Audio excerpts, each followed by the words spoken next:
Assalamualaikum warahmatullahi wabarakatuh. Nama saya Zaid Kohudin, mahasiswa Mercubuana dengan NIM 41219110042. Pada kesempatan kali ini saya akan mempresentasikan tugas besar Bahasa Indonesia 2 dengan judul Fenomena Penggunaan Bahasa Gaul di Indonesia. Latar belakang. Pemakaian bahasa gaul adalah hal yang tak terhindarkan dalam kehidupan sehari-hari manusia. Dengan bahasa, seorang dapat mengekspresikan ide, gagasan, pikiran, serta keinginan dengan tujuan menyampaikan pendapat atau sekedar menyampaikan informasi. Bahasa berfungsi sebagai alat untuk berinteraksi antar manusia dalam masyarakat dengan sifat sosialnya, di mana penggunaannya mencakup semua lapisan masyarakat. Namun sayangnya pemakaian bahasa Indonesia dalam kehidupan sehari-hari semakin bergeser dan tergantikan oleh bahasa gaul yang umumnya digunakan oleh anak-anak remaja. Dalam beberapa situs resmi, intervensi bahasa gaul seringkali muncul dalam penggunaan bahasa Indonesia, yang mana mengakibatkan penggunaan bahasa yang tidak benar dan tidak baik. Hal ini semakin diperparah dengan keberadaan bahasa gaul yang disebarkan oleh media sosial.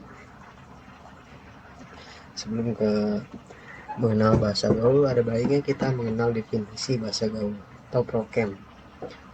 Menurut Mulyana, prokem itu adalah sejumlah kata atau istilah yang mempunyai arti khusus, unik, menyimpang, atau bahkan bertentangan dengan arti yang lazim ketika digunakan oleh orang-orang dari subkultur tertentu. Menurut Sarwono, bahasa gaul adalah bahasa yang khas digunakan oleh remaja dengan kata-katanya yang dirubah sedemikian rupa sehingga hanya bisa dimengerti oleh kalangan mereka sendiri. Namun meskipun begitu, bahasa gaul terus berkembang, berubah, dan setiap hari berubah bentuknya tapi tetap bisa dikenali oleh para remaja ini. Nah, bahasa gaul ini mempunyai ciri-ciri. Pada dasarnya ragam bahasa gaul remaja memiliki ciri-ciri yang khusus, singkat, lincah, dan kreatif. Dalam banyak kasus, kosakata cenderung pendek, sementara kata yang agak panjang diperpendek melalui proses morfologi atau menggantinya dengan kata yang lebih pendek. Nah, hal itu didapatkan dari misalnya penggunaan kata awalan e pada kata emang. Itu bentukan dari kata memang, yang mana sebagai bahasa Indonesia aslinya, yang telah disisipkan bunyi e. Di sini jelas terlihat terjadi pemendekan kata berupa menghilangkan huruf depan, sehingga terjadi perbedaan saat melafalkan kata tersebut dan merancu dari kata aslinya. Lalu ada kombinasi dari kata K, A, dan G. Seperti dalam kata kagak, bentukan kata tidak yang bunyinya diganti dengan kata K pada huruf vokal I diganti A, huruf konsonan kedua diganti G sehingga kata tidak menjadi kagak. Yang ketiga, sisipan kata E pada kata teman merupakan bentukan dari kata teman yang mana huruf A-nya diganti E. Jadi teman. Nah, setidaknya bahasa gaul itu punya rumusan sendiri. Yang saya pelajari itu kira-kira ada 3 rumusan. Rumusan-rumusan ini enggak ada definisinya, dia acak sesuai kebutuhan anak-anak remaja. Yang pertama ini adalah sisipan kata ok. Pada kata bokap, nyokap adalah contoh penggunaan rumus kata ok ini. Contoh lainnya itu adalah sepatu, yang mana sepat tambah ok jadi sepokat. Duit, du tambah ok jadi doku, itu ada penyingkatan juga. Jadi setiap kata dipotong suku katanya, ditambahkan ok di belakang kalimatnya. Nah, dan memang rumusnya ini nggak menentu, tapi dapat memberikan sudut pandang secara general bagaimana sih fenomena ini dapat terjadi. Lalu ada yang kedua itu membalikan suku kata. Di rumusan yang kedua ini urutan huruf dan suku katanya dipindah.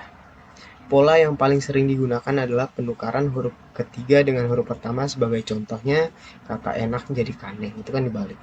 Ngap yang awalnya abang, atau woles yang mana bahasa Inggrisnya artinya selalu, yang dalam bahasa Indonesia artinya pelan-pelan atau perlahan-lahan.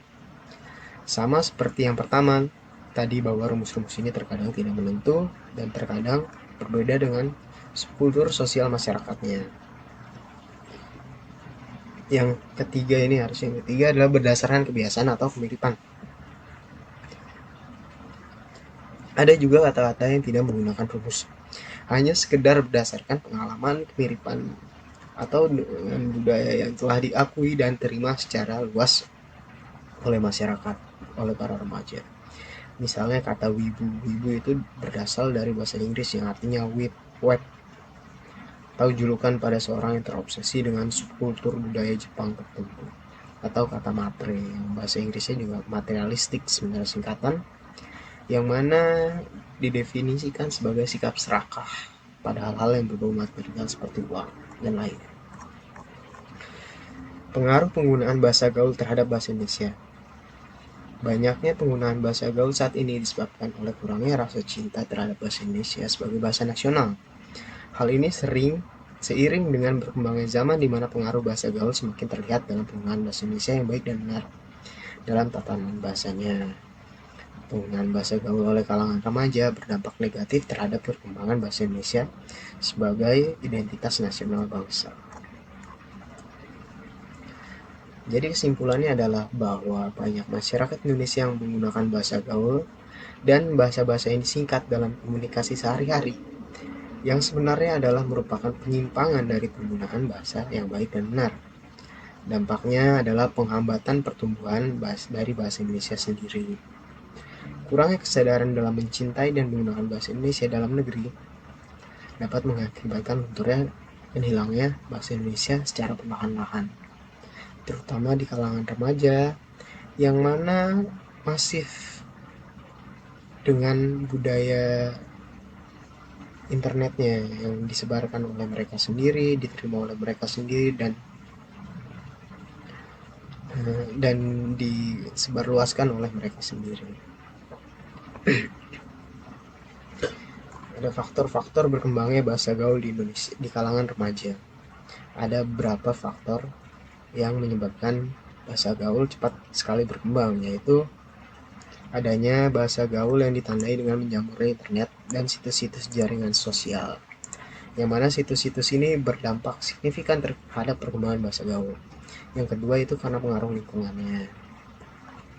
Dan yang ketiga itu adalah pengaruh media, baik media elektronik atau media cetak. Media elektronik itu contohnya seperti film, Instagram, Twitter, dan lain-lain. Biasanya orang-orang di sana berbicara dengan bahasa yang gak resmi. Lalu di media cetak tuh ada kayak komik, novel, majalah, dan sebagainya.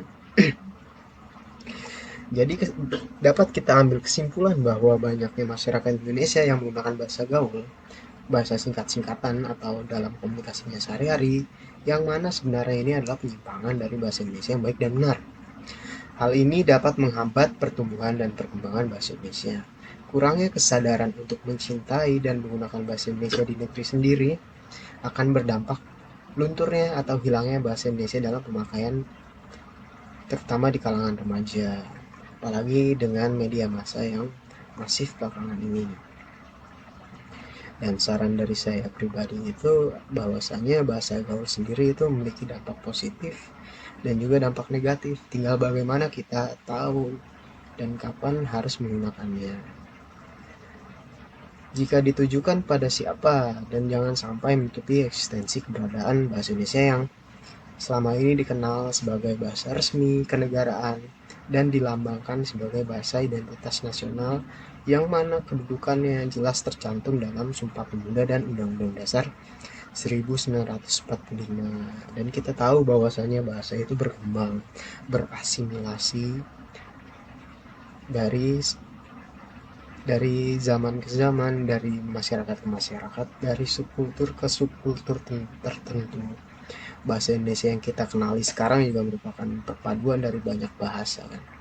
Dari bahasa Melayu, dari bahasa Belanda, Inggris, Arab, Cina, dan sebagainya.